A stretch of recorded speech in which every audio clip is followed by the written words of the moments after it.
Are you going on holiday soon and stressing out about what to do at the airport and what you'll need to take with you?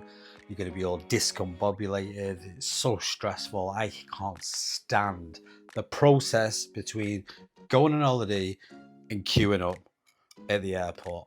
But in this video, it's going to be a lot easier because I'm going to explain to you everything that you need to know before you arrive at your sunny destination. It's dead easy. Analyzing the news. Okay, so the thing to remember is this. The process of all UK airports is basically the same. However, in this video, we're going to focus on travelling from Liverpool John Lennon Airport. And here is a simple guide to make life a little bit easier for you. Okay, so you're flying out from Liverpool John Lennon as an example, and you want to make sure you've got everything sorted. No worries. Let's go through it step by step. Whether you're going away for a long holiday or just a quick trip, this guide will help you feel more confident and relaxed before you travel away. So let's look at the first point, which is actually getting to the airport. Now there's different ways you can do that. You can do it by what most people do is get a bloody taxi or get your mate to drop you off. But if you haven't got any mates, don't worry about it. You can get the train, or what I tend to do is go by car. So getting to the airport by car, first up, how do you get to the airport if you're driving? Well, Liverpool John Lennon Airport is about 7 miles from the actual city centre itself, i.e. Liverpool. That's around 20 to 30 minute drive depending on the traffic. And we live in the UK, there's always bloody traffic and congestion. However, if you are using your sat nav, all you have to do is type in this postcode. It is L241YD. That's it. If you type in that postcode, then straight away it will take you straight to the airport, and then you'll be there in good time. Now remember, one thing that the airports are very adamant about is that you have to be there at least 2 hours before. Now I've gone there like an hour before thinking, well, I'll play the game. But don't go at least 2 hours before. Just play the game, play their game. 2 hours before the flight takes off, that's the minimum amount of time you can leave it till. Okay, so now we're there, let's talk about parking. There is a few different car parks at and near the airport. It all depends on what your budget is and how close you want to be to the terminal itself. The parking options are at the airport, and I think there's 3 of them, and the main one is this. It's called a short stay car park. I'll put a map up so you can see it. So you've got a short stay car park. This is the closest one to the terminal. It's perfect if you're dropping someone off or going away for a day or two. You can walk to the terminal in just a couple of minutes. And then you've got number 2, which is a long stay car park. This one's a bit cheaper than the short stay. It's still close, and there is a short walk to the terminal, about 5 to 10 minutes. They say 5 to 10 minutes, but you can do it in about 4 minutes. It depends how fast you walk. And then there's the fast track parking, number 3. If you're in a rush, this is a great choice. It's right next to the terminal, and it includes a fast track security pass, which means you get there quicker across through to the airport. It's ideal if you just want to park up and get going quickly. And then obviously there's number 4, which I didn't mention that there was a number 4, but there is, and it's called off-site parking. There's also a private car parks near the airport. These are usually offered by shuttle buses to take you from the terminal. They can be a bit cheaper, but if you're parking for a long time, like a week or more, then it's worth doing. If not, don't bloody bother. Let me give you a tip. Always book your parking online in advance. Don't leave it to last minute. That's what everyone does, and they don't do that anymore. Book it in advance. It often makes your parking a lot cheaper, and you're literally guaranteed a space as well. So yeah, best thing to predict the future is to plan it. Once you're there, you're arriving at the terminal. Once you've parked your car and made your way to the terminal, you'll see clear signs for something called a check-in and security. So what does that mean? Check-in means checking your luggage. Security means they're going to make sure that there's nothing on you, so they're going to check bloody you. So let's go through what you'll need to know for each part of this process. Okay, so the check-in process is like this. If you've got a check-in suitcase, one that goes into the plane's hold, that's the thing above you, you'll need to go to the check-in desk for your airline. Am I getting that right? No, the check-in hold is the thing that goes under the plane, so that's the big suitcases. So yeah, I got that wrong, didn't I? But yeah, you're with me. You'll also find a list of airlines and check-in zones on screens in the terminal. There's signs everywhere. Don't look at the floor, look up, you'll see it there. Just remember that you have to look for your flight number and follow the signs. You'll need the following things to check in. First of all, stating the obvious, you need your passport, and then you need your flight booking or boarding pass. That's basically your ticket to say, look, I paid, and then you scan it. This can be printed off, or usually, in most cases now, living in a digital age, you can just show them your phone. As long as you got the barcode on your phone, you just scan it. Simple as that.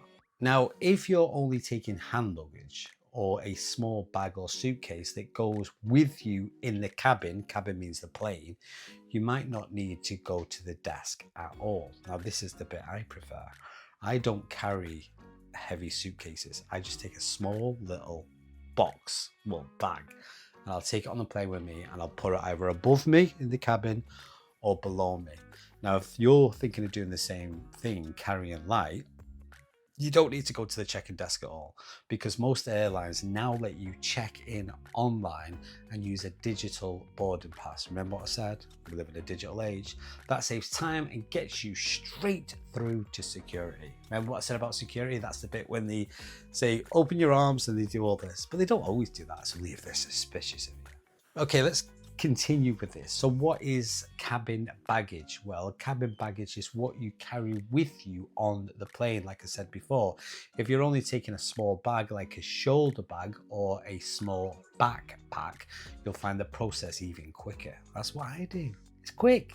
Just remember this, that you have to make sure that your bag fits into the size rules for the airline. Each airline is a bit different, but usually it's something like 40 centimeters by 20 centimeters times 25 centimeters for a small personal item, or 55 centimeters to 40 centimeters by 20 centimeters for a small cabin suitcase. So you know the ones that you're on about, you see them, they're about that big, they're only little.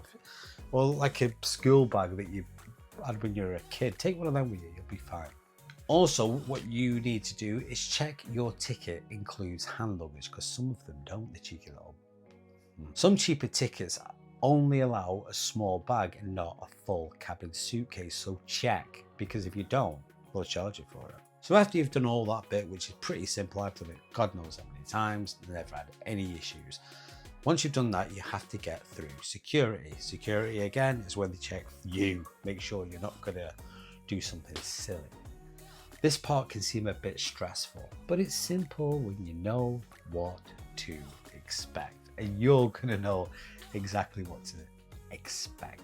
You see, when you get through to security, you'll place your bag, phone, and any metal items in a tray. So you take your bag off and you put it in a tray, okay?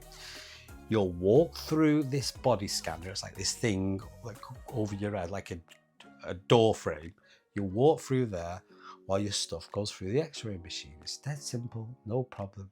Though if you are a little bit anxious about that part, which is nothing to worry about, here are a few things to remember for fast and smooth security. Here it is. Take out liquids from your bag, because they don't like that. Each liquid usually must be in a 100ml bottle or smaller and placed in a clear plastic bag. Now, most airports give you these near the security desk, so they're free anyway. Another one is take out any laptops or tablets. Empty your pockets, no keys, no coins or phones. Remove belts or metal jewelry if asked. Again, why do they do that? Because the detector will go beep, beep, beep. It'll go off and it slows the process down. You don't want that. Now, if you're only carrying a small bag and you follow these rules, you'll get through in no time, literally. Dead easy. Then you've got fast track security. Now they try and sell you this. Is it good? It's all right, I suppose, but you can use it if you want. If you want to skip the queues, you can pay a little extra for fast track security. The plane doesn't go off any sooner, but you'll get through a little bit quicker. Now, how much does it cost? Well, it's usually only a few pounds, around £5 to £7, and it gives you access to a quicker, shorter line. This can be booked online or in advance. Remember what we said? Best way to predict the future is to plan it, be prepared, and when you book your parking or flight, do it at the same time. It's worth it, especially if you're flying out on a busy time or day during the school holidays. Imagine that, you're going on holiday, you're taking the kids with you, they're screaming and they're tired and stressed. Make it as easy as possible. It can be done. No one wants stress, even the airlines, they want it congruent and they want a flow to it. So then what should you take with you? Well, let's keep it simple. Here is a list of basics you'll need when flying from Liverpool. But again, this applies to other airports as well. So again, you need your passport, which is to say that you're from the UK and you're traveling abroad. You have to have that. That's your identity. Then you have your boarding pass, which is your ticket to say, look, mate, I paid. There's my ticket. Now you can do this by printing it off physically or digitally on your phone, but do check that they accept digital. I can't see why they won't, but I don't check, but peace of mind, just check. Then you need a small bag or a suitcase. Remember to check the sizes with your airline, but the sizes are what I said before, but treble check just in case. I would also take charges for your phone or tablet. Even though you can charge your phone on the plane now, it's better to just have it just in case. As well, take snacks or refillable water bottles because you can't take a full bottle through security. Remember that. Sometimes people get through, but rule of thumb, they don't like it. Take headphones with you if you want to listen to music or watch something on the plane, because if you're sitting there on the plane, you don't know who's going to be sitting next to you. It could be some weirdo. Now, if you want to talk to that person, fine, but if you don't, it's a bit awkward, isn't it? So if you've got your headphones on and a tablet in front of you, you can get lost in your own little reality for the next couple of hours while you're flying away. Then there's medication, because you might need it. You might get headaches, migraine because of the altitude that you're in. You might get a bit of a headache, so sometimes it's good to have sweets or maybe a bit of a medication like a paracetamol or something like that, but keep it readily available in your little bag or your pocket, somewhere where you can get easy access to it. Do not put it at the bottom of your suitcase because then you have to dig it out. Don't. You want to make it as comfortable as you possibly can. So with that, again, if you're checking in a big suitcase, make sure it's not over the weight limit. Remember, check the weight limits online. It will show you. It depends on the airline and they're always changing. You don't want to be paying extra fees at the desk because if it is over, they'll say, hey, that's over. You gotta want compensating. That's how they make the money. Okay, so now once you're through security, after security, you enter something called the departure area. That's basically where you sit there and chill and just wait. You've done everything.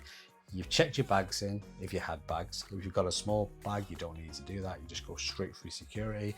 And again, you're sitting in the departure area. Now, the departure area is very relaxed. There's lots of pubs and bars and activities to do. There's no entertainment. It's an airport. But there's shops and things like that. Here you'll find shops and food places, toilets and places to relax before you fly. And if you smoke, some of them do have smoking areas, but not all airports have smoking areas, but currently Liverpool does. Right, so you're there, you're chilling out, you're relaxed, you're just waiting. Now you won't be waiting longer than 2 hours because you've checked in 2 hours before. What you have to do then is look at these big screens in the sky. Well, not in the sky, they're in the roof. Check the screens for your gate number. Gate number is basically like a bus stop. It's going to tell you where your plane's going to be. It's very clear, and listen out for any announcements in case anything changes. That's announcements, basically a voice that comes over the tannoy. Tannoy is that speaker, and it might say, flight to Ibiza is delayed by 10 minutes. And everyone will go, oh, but it does happen. But it might not, okay? But just listen out to it. Listen for it. It's always best to head to your gate a little early so you're not rushing. Because what you'll find often, people will be furthest away from the gate, i.e. the bus stop or the plane stop, and then they're running like that when the plane's ready to take off. So don't do that. You want to make it easy. So get close and be calm. Here's another one. This is the final tips for someone who is a solo traveler, which means someone who goes on holiday alone, either for work, or they're just sick of the missus, or sick of life, or sick of whatever, and they just want to go on their own. Why not? You only live once. Now, if that is the case, since you're flying alone, here are a few quick tips. Do this. Remember to keep your passport and your boarding pass in a safe place, but easy to reach, i.e. your pocket. Set a reminder on your phone for the gate time and keep your phone charged, and maybe bring a portable charger just in case. These are the things I do every time, because it's better to need it and not need it than need it and not have it. True? Very importantly, you need to stay relaxed. Liverpool Airport is very small, but it's friendly and easy to get around. It's not like a big international airport. It's really small. So you can't really get lost. There's nowhere to get lost to. So that's it. A full simple guide to travelling from Liverpool John Lennon Airport. Now, if you've got your passport, your bag packed right, and your boarding pass is ready, you'll be through and on your way in no time. So safe travels and enjoy your holiday.